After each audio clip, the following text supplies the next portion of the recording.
only way we have currently to get things into orbit is on a rocket.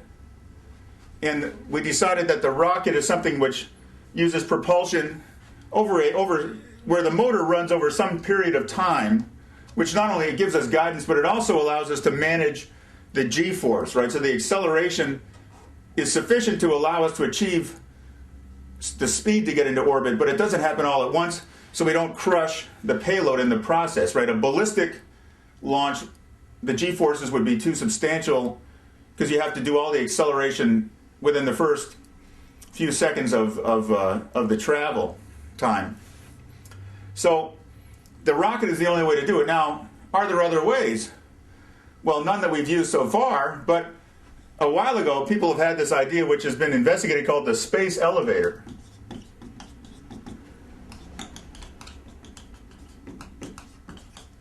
I think it's kind of cool, and maybe someday when materials science and other things catch up, it'll be a reality. Maybe in your lifetime, maybe you can be the one to make it really happen.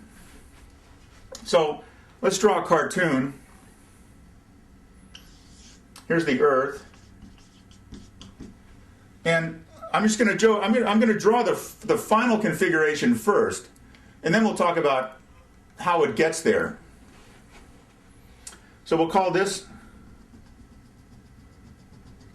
geostationary orbit, right? That's the right distance, 24,000 miles, something like that, altitude. What we're going to do is we're going to create a cable, a very strong piece of rope that goes like this. And this is the center of it. Now there's nothing there, that's just the center. And this long cable, because of the motion of the Earth, the centripetal, well, I guess in that case it's centrifugal acceleration of the Earth, as this thing moves around, it's in orbit, right? There's a force, it's essentially, there's the centrifugal force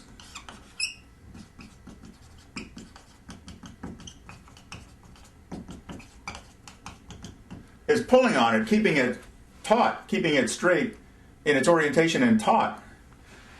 And it would be this cable, this piece of rope, which you could never hold it up in your hand like this and have a piece of rope stand vertical, is suspended. It's in a stable position here. Now the center of gravity is here where at the geostationary orbit, because we want it to remain there. If we didn't have the center of gravity there, things would go wrong. But that's where we want to put it. Now, so then what you do is rather than using a rocket, you have a little automated device that somehow clips onto this cable and then slowly climbs it. So this thing is a little cable climber.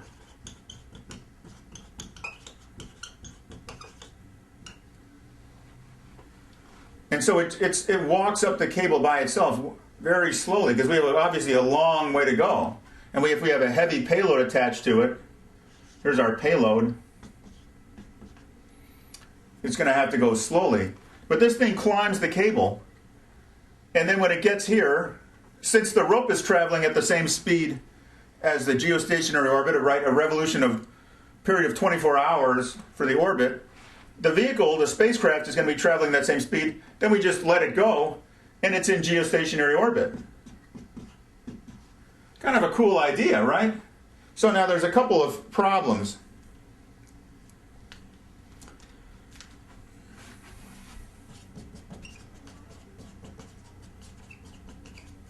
In rocket science, there are no problems, only challenges to be overcome. The first one is, how do we get it there?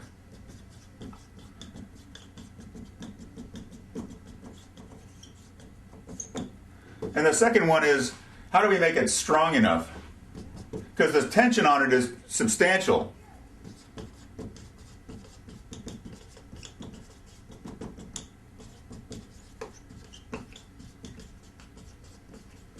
Right? The tension on it is such that no existing material would withstand it. It would break. Well, now, can we just start unravel this thing from the ground and let it go up? Well, no. Think about it.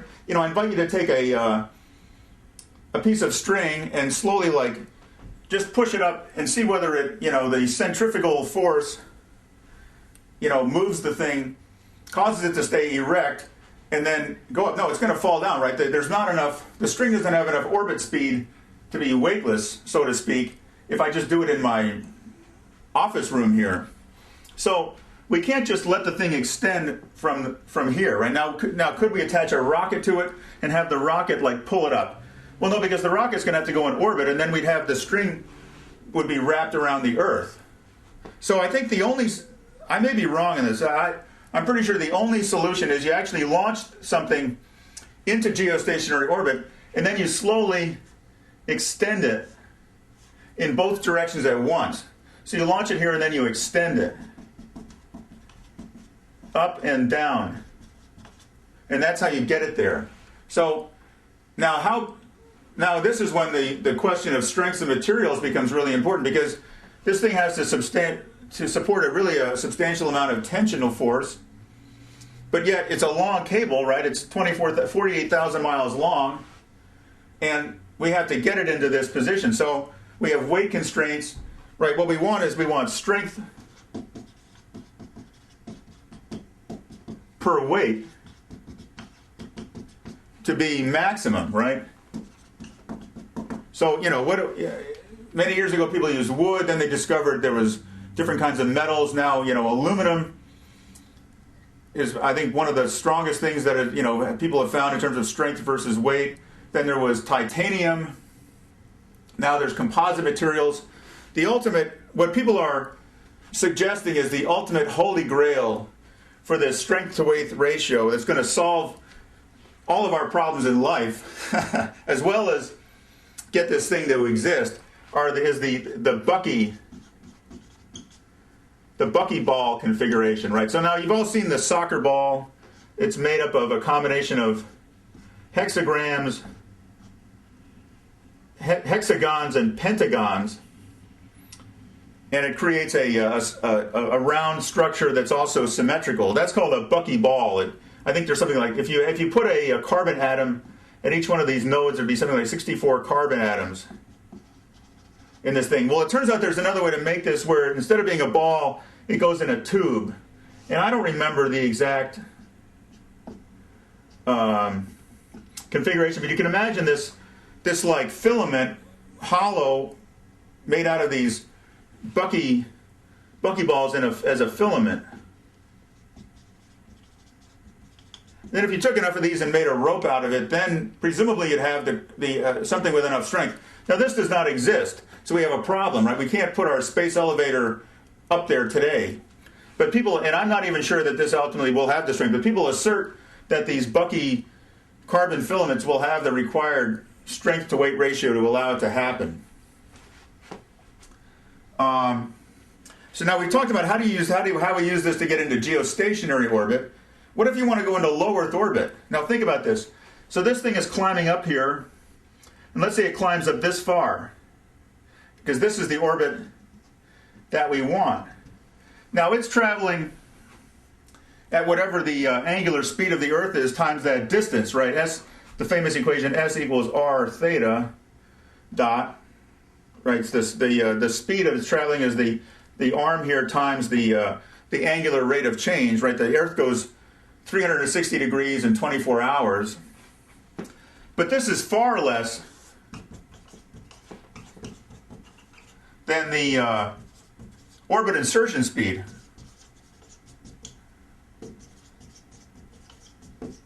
Right, which comes out at 17,500 miles per hour. So if we just let this thing drop off here, it would be in an elliptical orbit. It would not be in a circular orbit. It would be in an elliptical orbit. And where would the perigee of this elliptical orbit be? This is the apogee. Where's the perigee going to be? Well, it's somewhere in here. So on the first orbit, the thing's going to crash into the Earth. So that's a problem. So we can't just drop it off here to put it into low Earth orbit. But now wait. It's an elliptical orbit. What if we go higher? So somebody figured out that if you dropped it off up here somewhere, Then it goes into an elliptical orbit. But because you remember Kepler's law, equal areas at equal times, at apogee it's going slowly. As we get to perigee, it speeds up. And lo and behold, at perigee here, we have the required speed. So then all we have to do is circularize.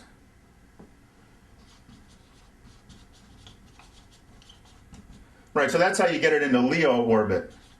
So, and then obviously you can figure out other orbits just by using those same basic principles. So that's a pretty cool concept. You know, let's give it a shot, right?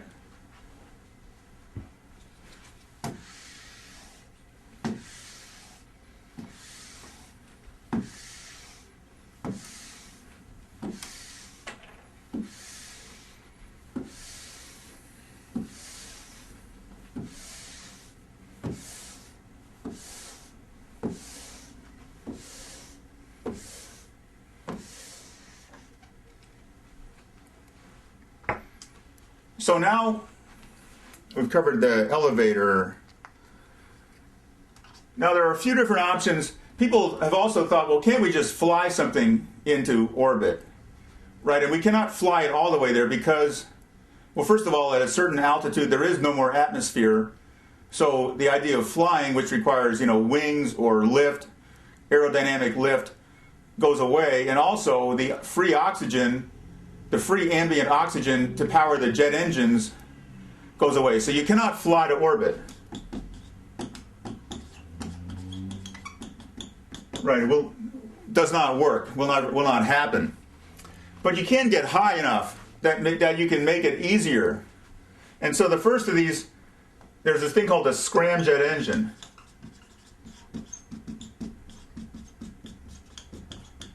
Now, hopefully you already know how a rocket engine operates, but essentially there's an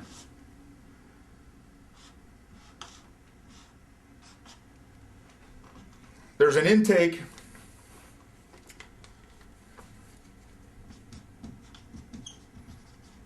Here we have a compressor,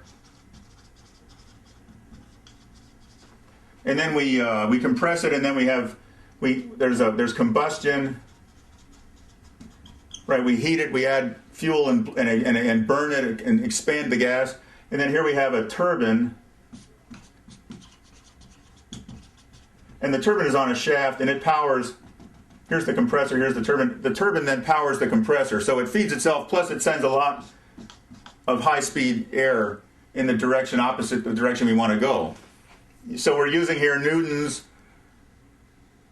second law, because we're accelerating air, and third law, because as that air, F equals ma, so there's a force here going that direction, hence there's another force going that direction, which is what we call thrust or forward. Well, there's an idea that's called scramjet, supersonic ramjet.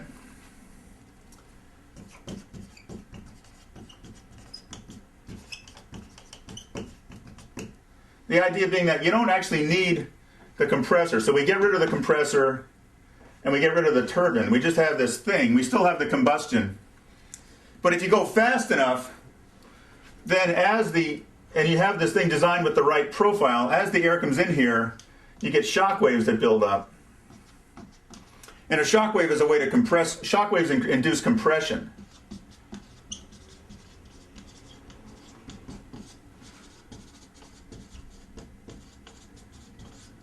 And so you essentially do the same thing with no moving parts. And then the idea is you can go faster. I don't know, is it Mach 10? I don't know, they call this hypersonic. That's a term you'll see somewhere. I think it's around Mach 10. I might be off by a few numbers there, one way or the other. So with a scramjet, you can go a lot faster. So then you've already got a lot of speed, and then you ignite a rocket to get you that final, distance and speed into orbit. But obviously you can say, there's a lot less oxygen you have to carry this way than if you did it as a rocket lifting off the ground. So that's a scramjet. Now let me talk about this other thing, the ODWE. I think I can fit it in the same board here. The oblique detonation wave engine. Well, somebody said, now wait, what we have here is we have a scramjet and we're compressing the air and we're getting these shock waves. Is it possible to do the same thing without having a fully formed nozzle? And so the idea is that you have a spacecraft and then the structure has this, looks like half of a nozzle, right? And in fact, if you looked at the flow, right, a so-called streamline in the flow of air, the net result is you get, between this half nozzle in your vehicle and the streamline, you get an actual nozzle. And that the design of this engine, and now this is where I'm not totally clear, but it's good enough to sort of give you an introduction. The design of this engine, there's an intake here somewhere which brings in these shock waves, but rather than compressing like this where they're sort of all following one after the other, it bounces back and forth and gets more and more compressed, and then it expands through this nozzle. But we only have half a nozzle, so we save some weight there, and because the compression is occurring in this reflected mode, in theory it can be a lot more substantial compression, and the higher compression ratio, the higher thrust you get out of the engine. So ODWE is higher compression.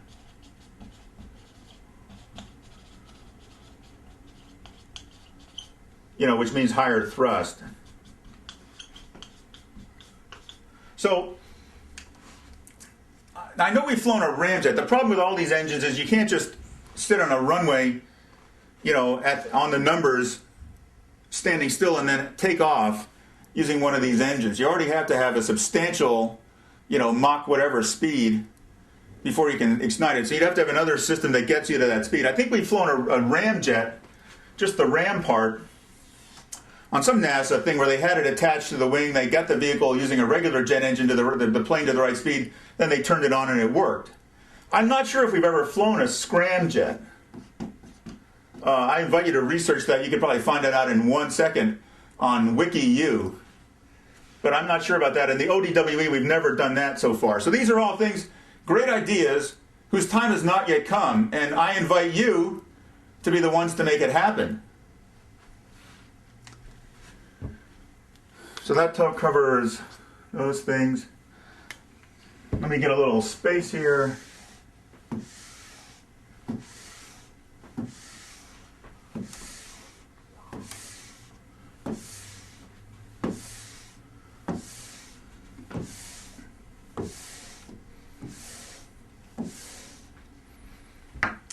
NASP, the National Aerospace Plane.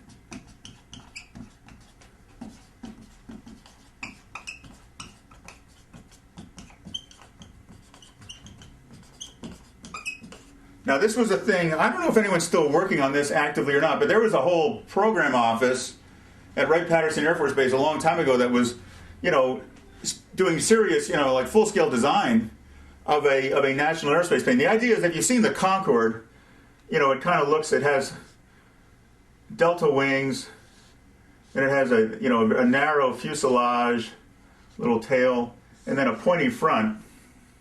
Well, imagine a more slick and sleek version of the Concorde that would use these kind of new engine technologies to fly more or less into orbit. You still have to have rockets on here for to get you there at the end, but you can do most of it using, and then once it's in orbit, then you deorbit it, and the thing lands, and right, so it's reusable. So it's a way to reduce the cost of launch. Just like the elevator is one idea to potentially reduce cost of launch. Because this thing flies over and over again, and all you have to do is refuel it, put a new payload in, and you're good to go. Well, why have we not built one today? Now, people were talking then also about using this for, you want to fly from Tokyo to Paris in 2 hours. Right, that's a suborbital flight, ballistic, but you could use this to go into orbit. Why are we not doing it today? The economics just did not favor it. The problem is that, just like the Concorde has really thin wings, right, the end view of the Concorde is like this. Very thin wings. to get, when you go into hypersonic, supersonic, and then towards hypersonic speeds, you really have to have really thin wings.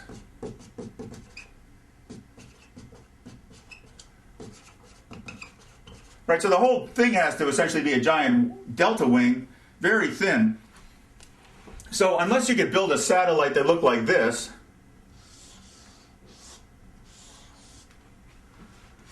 there's nothing you can carry on it, right? It's incapable of carrying a what would look like a reasonable payload. Even though it has a lot of payload volume and the weight to orbit is good, the dimensions are such that the usable payload is not that substantial.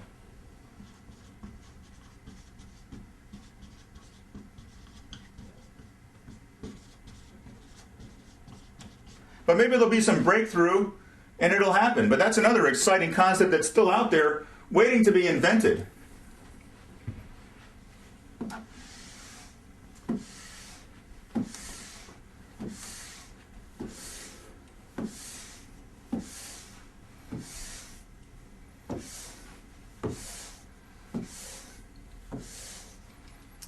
Let me see how we're doing on time.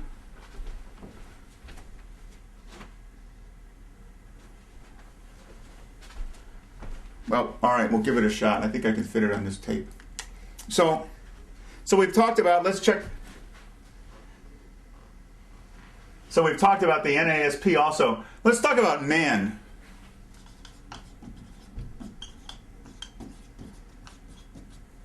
Now, by way of right, we obviously, the man in space, just for the sake of showing that we can put man in space, or that we can put mankind on a particular celestial body like the moon or wherever, that has value just for the sake of saying, can we do it? It's like Mount Everest, it's there, can we climb it?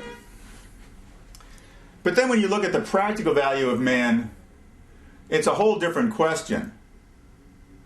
So, now I'm going to draw a vehicle here. I'm going to do my best to make a accurate drawing, and then I want you to guess what vehicle this is.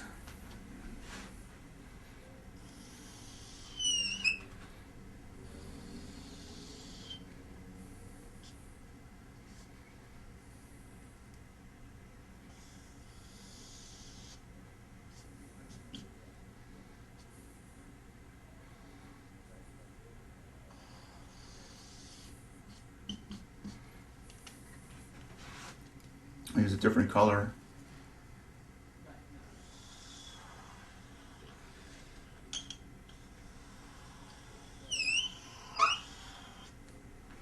All right, it's not a great drawing, right? So this is covering this up, right? And this has a fuselage, and there's some control surfaces here, windows there. Can anyone tell me what this is? Well, it has a name, and the name is Buran.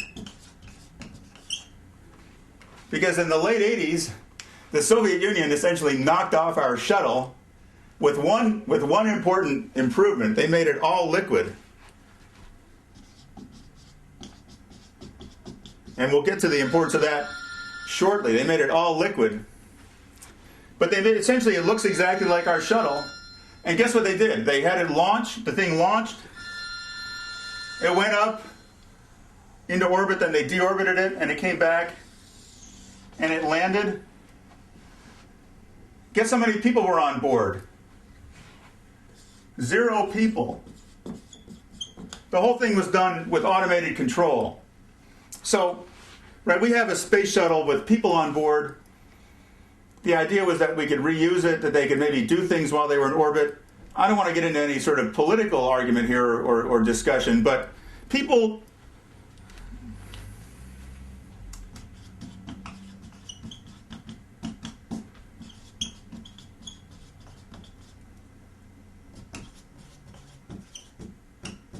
people are not needed to get payload to orbit.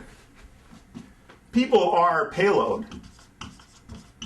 Right? In fact, they're very expensive payload because they require a lot of support systems and an extra level of redundancy and safety and precautions and expense, right? So people are payload. The Buran, if anyone ever had any doubt that do we need man on the shuttle, when the Russians did their, or the Soviets did their Buran exercise, that put that question to rest. So people just take away from payload. In the case, unless the people are the payload, in which case then is a different situation. So I'm not going to talk about whether making, better ball bearings or seeing whether fleas mate in space or any of these things is worthwhile or not. But just remember that. There's a reason to have man in space for exploration. Maybe someday we'll find a reason to have him there for observation.